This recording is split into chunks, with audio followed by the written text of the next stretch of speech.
मेरे को बहुत बार बोला जाता है कि सर नोट्स किस तरह से बनाएं। देखिए इसीलिए मैंने आपको पहले ही सब कुछ लिखा है, आप इसको एक बार देखें।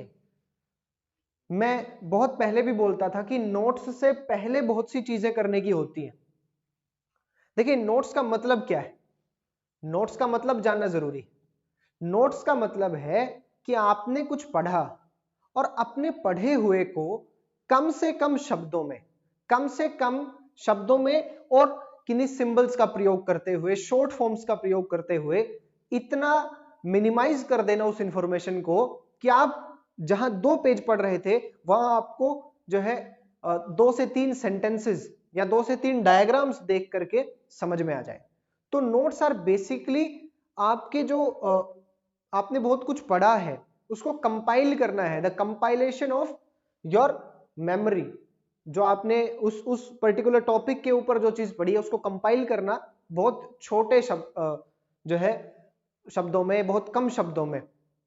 तो नोट्स का मतलब है कि आपने जितना कुछ भी पढ़ा उसको पढ़ने के बाद आपने एक पेपर के ऊपर इतने अच्छे तरीके से लिख दिया, इतने कम शब्दों में लिख दिया कि 10 पेज पढ़ने की बजाय उस एक पेज को पढ़ करके आपको सारा चीज जो है आपके दिमाग में आ जाए। अब इसके लिए जरूरी है कि आप पहले एनसीईआरटी की बुक्स या जो भी बुक आप पढ़ते हैं उस बुक को अच्छे से पढ़ें, 2 से 3 रीडिंग उसकी दें, उसके बाद उसमें अंडरलाइन करें, हाईलाइट करें। जब नोट्स बनाने की बारी आए तो नोट्स बनाना एक अपने आप में जो है बहुत अलग ही बात है। कोई आपको ये नहीं कह सकता कि आप इस मेथड से बनाइए, this is the best method, नहीं, कोई मेथड इसमें अच्छा बुरा नहीं है, जो आपको सूट करता है वो आप करें।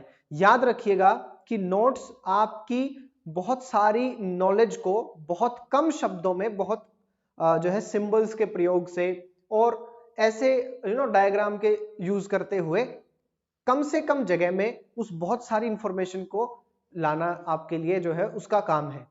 ऐसे में आप क्या करें कि सबसे पहली बात आपने उसको अच्छे से पढ़ा, दूसरी बात आपने नोट्स बनाते समय ये याद रखना है कि आप एज इट इज वही ना छाप दें जो किताब में लिखा है। आप बुक में जो लिखा है आप नोट्स बनाने लगे, आप सब कुछ वही लिखने लग गए तो उसमें गड़बड़ हो जाएगी। तीसरा, आपके नोट्स बिल्कुल रफ होने चाहिए। आप अपने नोट्स को बहुत एलिमिनेट ना करने लग जाए, बहुत ज्यादा सुंदर ना बनाने लग जाए उनको, इतने कि वो आपको समझ में आ जाए बस। नोट्स में सिंबल्स का प्रयोग, नोट्स को थोड़ा सा जो है आप डायग्रामेटिक फॉर्म में बनाएं, बॉक्सेस का प्रयोग करें, वो एक पिक्टोग्राफिक इमेज, पिक्टोग्राफिक मेमोरी, माफ कीजिएगा, पिक्टोग्राफिक मेमोरी आपकी डेवलप होगी। यानी कि आपको इस तरह से जब सिंबल्स के रूप में चीजें दिखेंगी तो ज्यादा लंबे समय तक याद रह पाएंगी। अब देखिए मैंने ये लिखा और ये आप यकीन नहीं मानेंगे, ये हाफ चैप्टर है और ये चैप्टर बहुत बड़ा है वास्तव में। This is half of the chapter. ये सारा चैप्टर का 50% पार्ट लिखा हुआ है, ये आपके एक पेज पर आ जाता। अगर आप A4 साइज शीट लें तो उसके एक पेज पर ही आ जाएगा। अब हम इस चैप्टर